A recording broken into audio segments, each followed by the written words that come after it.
자, 이게 지금 오늘은 저희가 일단 폴리폴리 멤버 3명은 폴리파크. 이게 입에 안 붙어. 우리 폴리파크 멤버 셋이 이렇게 모였고, 그리고 네. 오늘 초대 손님은 잡아간 이유가 더 웃겨요. 네, 지금 완전히 몰입하셨어요. 진사랑님 모셨습니다. 네, 안녕하세요. 안녕하세요. 반갑습니다. 오늘은 반갑습니다. 거의 우리가 그냥 얘기를 듣는 네, 그 시간을 갖도록 들으려고요. 하겠습니다. 이건 이제 편집자들이 알아서 살려주겠지. 편집자 미안해. 지금 하는 거야? 지금 막 녹화 들어갔어요. 지금 돌고 있어요. 네. 네. 지금 경건하게 있어요. 네, 경건하게요. 자, 자기소개는 한 번씩 할까요? 전 유재일이고요. 네, 저는 김사랑입니다. 예, 김태우 수사입니다. 안녕하세요. 이시우입니다. 반갑습니다. 네, 오늘의 주인공은 역시 누가 뭐래도 김사랑님이시죠. 사랑. 저는 이제 김태호 수사관님을 만나고 싶었었어요. 그럼 두 분의 인연 먼저 계속 얘기를 한번 듣고 싶은데요. 네. 아니, 이제 저는 이제 제 사건이 왜 일어났는지를 제가 다 모니터링을 하거든요. 그래서 그 2017년도에 벌어졌었던 사건에 갑자기 김태호 수사관님이 뿅 튀어나오시더라고요. 여기서 이제 이 사건이라는 게 정신병동 그 네, 납치 나는 사건이죠. 이제 납치 사건을 하다 보니까 막 경찰이 동원이 되고 지방선거하고 물려가지고 있을 적에 김기현 그때 울산시장 선거 그 건이 터지면서 경찰 조직이 대규모로 움직인 게 포착이 된 거예요. 그리고 신재민 사건이 터지고 거기에도 정신병동으로 나중에 들어갔죠. 결국은 분당 폐쇄병원으로 그런 식인 거예요. 그래서 그 패턴이 너무 비슷해서 눈여겨보고 있었거든요. 신재민 하나 잡자고 모든 조직이 동원됐다 이랬잖아. 나 하나 잡자고 경찰의 모든 조직이 IS가 내가 IS인 줄 알았어요. 나도 경찰차 세대 백채까지 치킨 먹으러 간 사람 납치하러 갔죠. 테러 분자 정도의? 알겠습니다. 그때 무렵이 경찰 조직이 움직였고 황운하가 국회의원 배지를 달았단 말이에요. 그게 아직도 수상한 거예요. 그러니까 그때 치킨 먹으러 가시다가 저도 이 얘기 듣고 너무 당황했는데 네. 친구 집에 네. 그렇죠. 치킨 드시러 가시는 중간에 이게 그렇죠. 납치가 된 그렇죠. 상황이라고 생으로 얘기 납치된 들었어요. 거예요. 네. 근데 나 지금도 이게 진짜 너무 황당한 게 이거 사람들 안 믿어요. 나 이거 어떻게 이걸 들고 다니겠어요. 자기네들이 작성한 것도 봐봐요. 전과 3범인 이재명이 왜 나를 전과자를 만들려고 하느냐. 내가 수정상권을 살리기 위해서 누구 한 사람한테 혜택 주는 거에 대해서 이재명 페이스북에 부당하다고 건의를 한 것뿐이다. 그런데 명예훼손 및 허위사실 유포죄로 나를 고소하다. 이게 내가 정신병원에 와야지 되는 사유예요?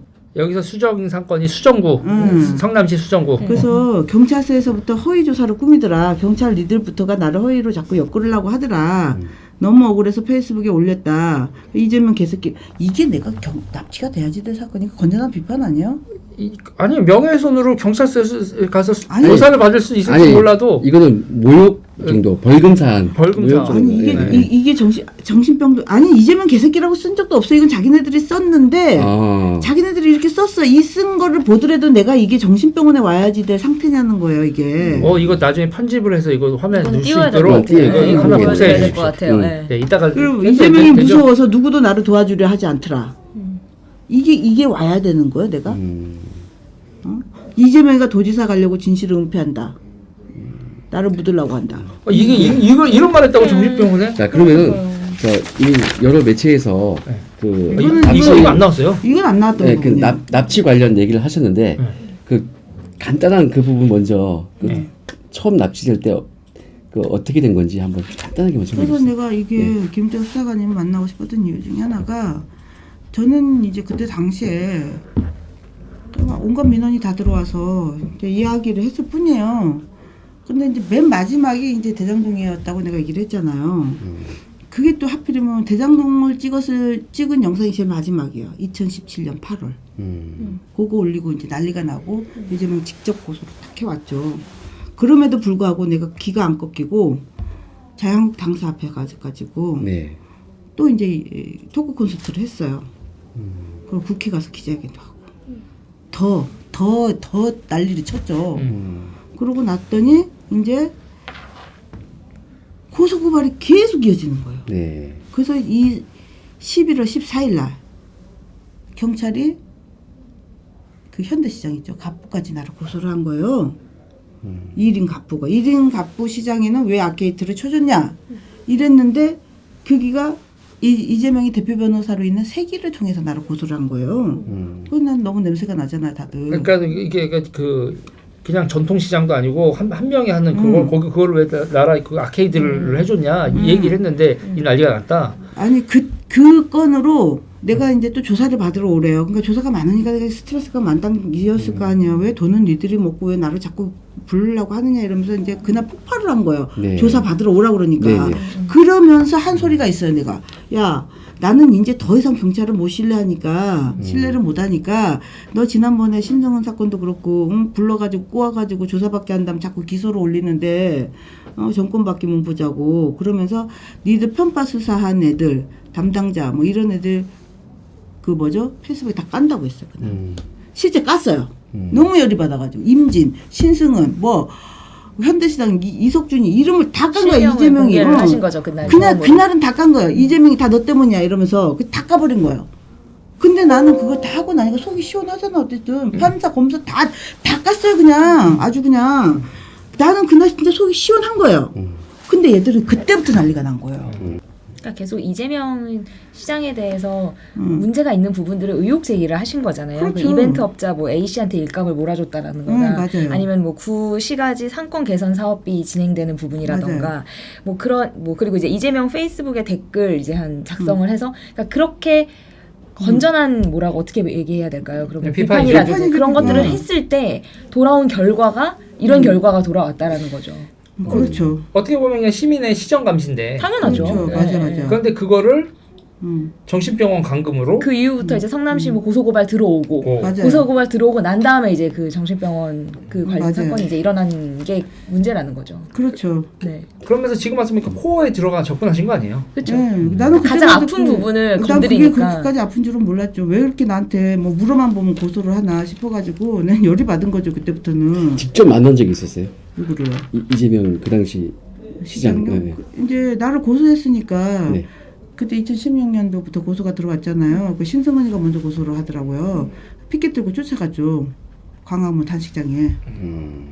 이제 그거 이제 어디다 썼냐고 왜 고소 고발을 왜 들어왔느냐 이러면서 내가 그 건에 대해서는 가만히 있을 성격이 아니잖아요. 저도. 그러니까 이재명 지사가 세월호 단식하고 있을 때 찾아가셨군요. 그게 세월호 단식이 아니라니까요. 세월호 단식이 아니었어요? 아니 이게 내가 그것만 들으면 열이 받는 거예요. 내가 거기도 쫓아가려고 한 게 아니라 네. 이게 이제 내가 요 피켓을 들고 갔잖아요. 이거를 요거를 들고 간 거예요. 성남시 상권 활성화재단 수정 상권에 쓰기로 한 돈 어디다 썼고 한 달이 넘도록 답변 안 하는 이유와 나한테 난데없이 고소고발 들어온 이유를 설명을 해라. 이거를 들고 간 거예요. 열이 받아서 갑자기 단식을 한대. 이 단식이 뭐 무슨 단식이 세월호 단식으로 알으셨어요? 네, 아니에요? 아니라니까요. 16년도면은 아니겠죠? 아이 그 세월호 단식이 아니라 무슨 단식이에요? 그게 이제 그 지방 정부가 그러니까 세수가 많은 맞다. 그 성남시 그 세금 줄이려고 아니 그러니까 세수가 많은 동네는 네. 세수가 좀 없는 데다가 나눠 써라 박근혜 정부에서 그렇게 얘기를 한 거예요. 그걸 못 하겠다고 단식한 거예요. 그러니 내 입장에서는 얼마나 열이 받아요.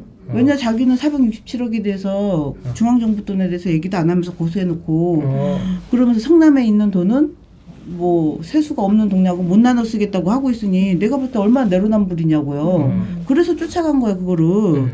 당신은 그러면서 이거에 대해서 왜 대답 안 하느냐. 이거부터나 대답해라. 이렇게 해서 그게 쫓아가게 된 거예요 그게. 그걸 다 세월호 단식으로 알아요. 거기다가 그때부터 내가 너무 치사하다고 느낀 게 뭐냐면 원래 북측광장을 사용하게 돼 있었어요. 광화문 북측광장? 네. 중앙광장을 쓴 거예요. 그것도 우리 그래가지고 그것도 벌금까지 냈잖아요. 그 영수증으로 다 발급을 다 받아놨죠. 네. 이게 참 진짜 너무 치사한 거. 나는 생각할 수도 진짜로 정말 진짜 네.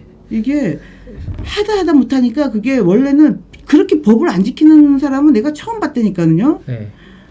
어쨌든 간에 그때 북측광장을 사용하기로 했는데 중앙광장을 사용하고 원래 또 이게 정치적인 목적으로 사용하면 안 되는데 밤낮으로 사용을 해가지고 그것도 과태료까지 다 물었어요. 과태료를 성남시에서 물었나요? 당연하죠. 그 영수증을 내가 다 이게 다 캡처를 해놨다니까요. 그거를. 그걸 보니까 이제 그 자기 위치에서도 안 하고 딱 멋있게 보이려고 중앙광장 사용하고. 중앙광 그러니까 다 쇼였다는 얘기죠? 다 완전 쇼예요. 그러니까 그게. 한마디로 완전히 그냥 너무 개구라였던 거죠. 이거를 들고 갔더니 그때 이제 조폭들이 난리가 난 거예요. 왜? 이때부터 아마 이재명은 대통령이 되려고 쇼를 했던 것 같아요. 그 단식 쇼 자체가. 나는 그걸 몰랐죠. 나는 단지 열이 받았으니까 들고 갔는데 막 머리 깍두기 하는 애들이 와가지고 나한테 막 시비 털고 이러니까 욕도 뭐 애지간한 욕을 해야 말을 하죠. 그래서 너 누구냐고 거기서 막 싸웠잖아요. 그 나중에 그것이 알고 싶다에 나오잖아요. 그 맥락으로 이어지는. 그 텐트를 지켰던 그 조폭들 요새 얘기도 나오니까. 나오죠. 그때 걔네들 거기 있었던 거고 나한테 시비를 그렇게 터는데 아니 여기다가 무슨 조폭이라고 맞박이 적혀있냐고 걔들이. 모르면 싸우지. 나한테 욕하는데 나도 나이가 있는데 가만히 있냐고야. 이 새끼 넌 누구야. 너는 누군데 나한테 이렇게 쌍욕을 해. 뭐 XX 막 이러는 거야 막. 또 여기서 아이고. 그런 식인 거야. 거기만 있었던 게 아니에요. 거기 김현지도 있었던 것 같더라고요. 김현지? 응. 김현지 누구죠? 김현지? 김현지 모르세요? 누구예요?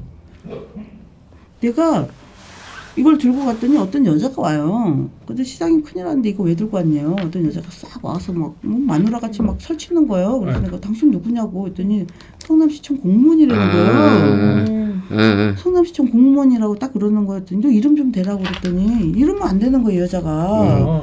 아니 이름을 왜 못 대? 내가 막 이랬거든요. 그랬더니 이게 슬금슬금 이렇게 도망가더라고 이게. 그랬더니 그때 이제 얘기를 이재선 씨하고는 그때 이제 내가 전화 통화할 때잖아요. 갑자기 이재선 씨가 그러는 거예요. 그거 김현지 아니에요? 딱 이러는 거예요. 갑자기. 네. 그래가지고 갑자기 그거 김현지 아니에요? 딱 이러는 거예요. 김현지가 누구였지? 그런 게 이분 말하는 거죠. 네, 맞아요. 이거예요. 그러니까 이게 재판에서도 이게 나왔잖아요. 1심 판사가 검사 사칭으로 수배 중일 때 김현지 집에 숨어 있었느냐라고 그 판사가 질문을 했더니 이재명이가 이게 모욕적인 질문이다라고 답을 한 그 여자인 거예요. 판사가 그렇게 질문을 했었던. 그리고 김부선 씨가 또 뭐라고 했었냐면 그 페이스북에 그랬어요. 그 와이프 앞에서는 이건 나의 이야기가 아니에요. 김부선 씨의 이야기일 뿐이에요. 페이스북에 적은 거예요. 검사 사칭으로 도망다니면서 와이프 앞에서는 뭐 교회에 숨어 있다고 개뻥치고서는 20대 뭐 미혼 아가씨 집에 너 숨어 있었다고 너 나한테 얘기하지 않았어? 이러면서 페이스북에 적어놨더라고요. 이게 또 이렇게 연결되네. 김우선 씨가 그 얘기 했죠? 그 페이스북에 적어놨다니까요. 네, 그거를. 근데 그거를 알고 있었던 게 이재선 씨인 거예요. 나한테 딱 그러는 거예요. 김기현 원내대표도 지적을 했네요. 그러니까 이 지사 변호사 시절부터 함께 일했다는 김현지 도지사 비서관, 이재명 후보의 최측근이자 실세인 정진상 전 경기도 정책실장의 각 휴대전화 이런 것들이 압수수색이 당연히 최우선으로 돼야 되는데 전혀 그게 이루어지지 않았다고 이제 원내대표님도 말씀하셨어요. 네. 그리고 또 웃기는 게 뭐냐면 원래 이제 의제 21이라고 하는 이재명 시장이었을 때 시장실 바로 옆에 의제 21 김현지가 있었단 말이에요. 그렇게 해서 심어놓고 뭘 했었냐면 새누리당 의원들한테 수만 건의 비방 문자를 보냈었어요. 그게 하필 걸린 거예요. 이 김현지가 걸려가지고 이제 꼬리 자르기를 그때 당시 할 적에 뭐 돈이 어디서 났냐 뭐 했냐 했더니 대답을 안 했어요. 그러고 나서 이 김현지의 변호를 어디서 해줬냐면 법무법인 세길에서 해줬어요. 그게 이제 이재명이 대표 변호사로 그런 관계들이라는 거예요. 그래서 나는 요즘 여기서 퀘션 1 대장동에 김현지 아파트는 없을까? 정진상의 아파트도 있는데 김현지라고 아파트가 없을까? 난 그 생각이 문득 든다는 거예요. 지금 그거 뭐죠? 미등기 아파트 24채가 있다고 그랬죠? 네. 그 중에 김현지가 없겠냐는 거예요. 내 거는 당연히 없을 거고. 아니, 내 건 당연히 없겠죠. 난 이렇게 개싸움을 했는데 내 것이 있겠어요? 그렇게 연결이 된다는 거예요. 미등기 아파트. 등기 안 하는 아파트 4개, 24채인가가 있다고 내가 알고 있어요. 그래서 지금 내 생각인데 정진상이가 거기에서 아파트가 나왔다면 당연히 최측근인 김현지의 아파트도 한번 전수조사를 해볼 필요가 있지 않나 이런 생각을 한다는 거예요. 김현지도 부들부들하겠다. 부들부들. 물론 방송에 저는 삐삐삐로 나가겠지만 이재명이 대통령이 되면 안 되는 이유 중에 하나가 이거예요. 저는 이재명이 아니라 이재명 주변에 있는 여자들한테 껍데기가 벗겨질 것 같아요. 와 이게 또 몰랐어요? 아니 이게 이 얘기가 도대체 몇 시간을 얘기를 해야 다 풀어낼 수 있는지 감도 안 온다. 너무 이게 무겁죠. 네.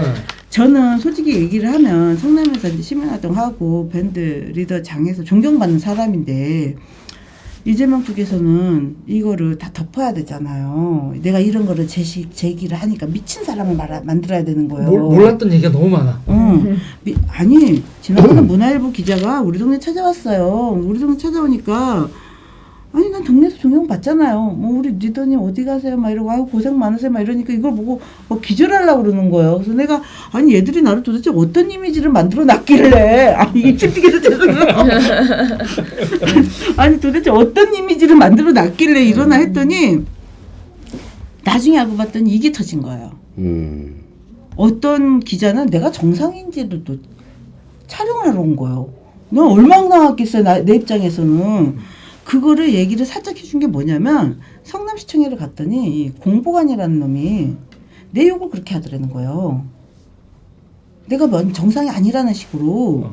그 공보관이 지금 도청에 가가지고 지금 언론 홍보비로 꽉 잡고 있는 오상수예요. 걔가. 그리고 이게 보니까 나를 고소한 고소장에 진짜 황당한 게 뭐였었냐면 이재명과 성남시가 나를 고소한 고소장에 성남시청 홍보팀 직원 3명이 지장이 찍혀있는 거야. 같이 고소라고. 나를 미친 사람으로 몰기 위해서. 나는 이거를 어떻게 왜 대비를 했었냐면 내가 이재선 씨를 겪었잖아요. 이재선 씨가 자기를 미친 사람으로 몰던 데하고 패턴이 똑같으니까 철저히 준비하라고 그랬어요. 절대로 주위에 심지어 장애인 단체가 와도 만나지 말라고 그랬어요. 내 꼴 당한다고. 나 이 문자가 다 있어요 나는. 그래서 나는 뭐든지 야 나 하나를 덮으려고는 온 사법기관, 행정기관 이런 게 다 거짓말을 하고 나를 미친 사람 볼 수 있게 그래서 내가 다 녹취를 다 떠는 거야. 난 그래서 자료가 엄청나게 많은 거야. 이재서 씨는 속수무책으로 당한 거고 그렇게 된 사건인 거예요. 이재선 씨가 먼저 당하시면서 네. 조언을 하신 거예요. 그렇죠. 이재선 씨하고 두 분이 오래 활동 같이 하셨나요? 그게 아니라 이제 내가 이제 467억 상권 활성화 자금을 막 이렇게 하면서 하고 이제 고소고발 막 들어오고 하니까 나한테 댓글을 달았잖아요. 와가지고 이분도 속이 답답한데 들어주는 사람이 없는 거예요. 나한테 댓글을 처음에 딱 달았는데 처음에는 나도 진짜 너무 황당해서 야 이게 진짜 맞나? 이래서 한동안 그냥 지켜만 봤어요. 왜냐면 뜬금없이 댓글이 이렇게 달려봐요. 동생이 자기를 정신병동에 가두려고 그런다고. 그거 딱 댓글이 달려봐요. 유재희 씨 같으면 안 쫄겠어요? 뭐야? 뭐야 이러잖아요. 내가 그랬다니까는요. 그래서 내가 한동안 지켜만 본 거예요. 아니 그때만 해도 나는 민주당 뭐 지지하고 뭐 이랬던 사람이었으니까 동생이라면 이재명 시장인데 우리 시장님이 형을 정신병동으로 가두려고 그런다? 아니 그리고 형이 난 또 무슨 직업인지도 몰랐어요. 근데 그냥 진짜 미친 사람인 줄 알았다니까 그때만 해도 이거 진짜 미쳤나 보다 이 사람 이러면서 가만히 지켜봤어요. 그랬더니 저는요 회계사고요. 저 정말 안 미쳤거든요. 진짜 오죽 답답해요. 김사랑 씨가 이렇게 투쟁하는데 저도 정말 답답한 것들이 있어요. 이러면서 제가 이제 그분이 나중에 문자로 오신 거예요. 자기가 이 꼴이 된 게 실은 이재명이 이제 가짜 모라토리엄을 지적을 하면서부터 자기를 죽이려고 하더라는 거예요. 그게 다 문자에 있는 거예요. 그러면서 아주 자기를 미친 사람으로 취급하고 막 난리를 치더라는 거예요. 이거를 얘기를 해도 아무도 자기는 이제 처음 당하니까 회계사로 멀쩡하게 잘 있다가 당하니까 막 격분할 거 아니야. 거기다가 동생이 그 짓을 하고 있으니까 흥분을 하니까 다른 사람들이 들어주는 사람이 없는 거예요. 시장 권력에다가 뭐 언론 홍보비 다 쓰지 누가 들어주냐고요. 그걸 그냥 내가 들어준 것 뿐이에요. 그러다가 이제 나중에 이 대장동권에 대해서 이제 제 것도 좀 올려주시면 안 되냐고. 나 고소 많이 맞았어요. 네, 그랬더니 기왕 맞은 것 좀 기왕 맞은 거. 자기는 올려도 아무도 보지를 않는데 자기 완전 미친 사람 취급하니까 김사랑 씨는 그래도 많은 사람이 보니까 좀 너무 억울하대요. 그래서 처음 봤는데 좀 복잡하더라고 이 사안이. 그래서 2016년부터 대장동은 알려온 거예요. 근데 내가 이거를 좀 검토를 했어요. 워낙 고소쟁이니까 검토를 쭉 하고 이제 2017년도 되니까 이게 문제점이 이제 어느 정도 파악이 된 거예요. 그래서 이제 2017년 그 8월에 그래도 왜 8월에 내가 그거를 하려고 생각을 했냐면 그때 다른 민원이 또 토지에 관련된 다른 민원들이 나한테 쓰나미 같이 몰려온 거예요. 왜? 금강동 재개발 지역 주민들이 이제 나한테 와서 공시지가 때려서 우리 쫓겨나게 생겼다고 하소연하는 주민들이 왔고 하나는 또 이제 판교 임대아파트 주민들.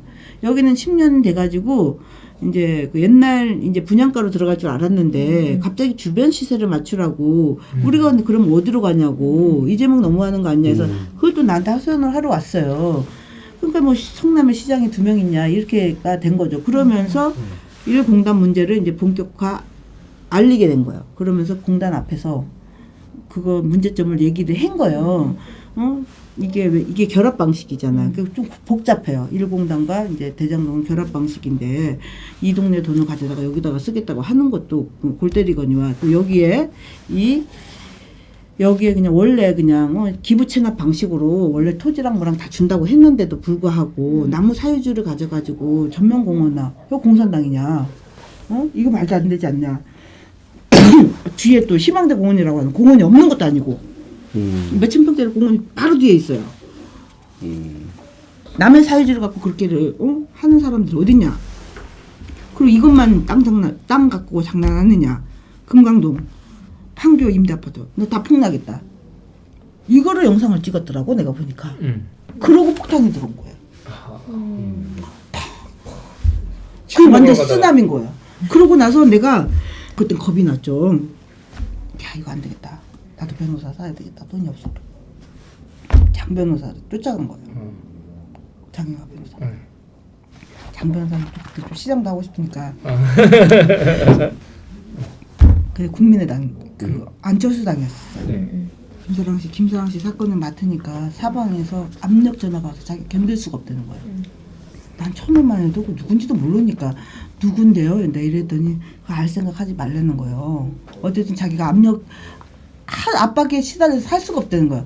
제가 혼자만 갖다도 어떻게 하겠는데요. 그러면서 이 김사랑 씨 사건은 뚜껑을 열어서 보니까 경제공동체가 많다고 그렇게 얘기를 했어요. 성남에서는 김사랑 씨 사건을 맡아줄 사람이 없을 거예요. 이거 가지고 딴 데로 가세요. 이러면서 사건을 도로 나한테 토스를 시켜버린 거예요. 토스가 된 상황에서 그리고 당분간 우리 사무실에 오지도 말래요. 그 정도로 그때 장 변호사가 쫄아 있더라고요. 갑자기 나는 변호사는 없지. 그런 와중에 분당경찰서에서는 나한테 출석 요구를 한 거예요. 그 현대시장 사장, 그 여러 가지 고소건 중에 현대시장 사장건으로 이제 출석을 하라는 거. 아니 걔는 또 왜 고소를 했대? 자기 건물에다가 13억짜리 아케이트가 쳐져 있는데 나라 돈으로 처발라놨는데 왜 걔는 왜 또 나를 고소를 했대? 그러면서 뚜껑이 확 열린 거야 그날. 그 납치날을. 야 진짜 니들 해도 너무하는 거 아니야? 내가 그 돈을 한 번이라 10원이라도 봐봤어? 돈은 니들이 쓰고 고소는 왜 내가 다 폭탄이야? 이러면서 그 뚜껑이 열리면서 나 이제부터는 이름 다 깐다고. 이 몸통은 이재명이다.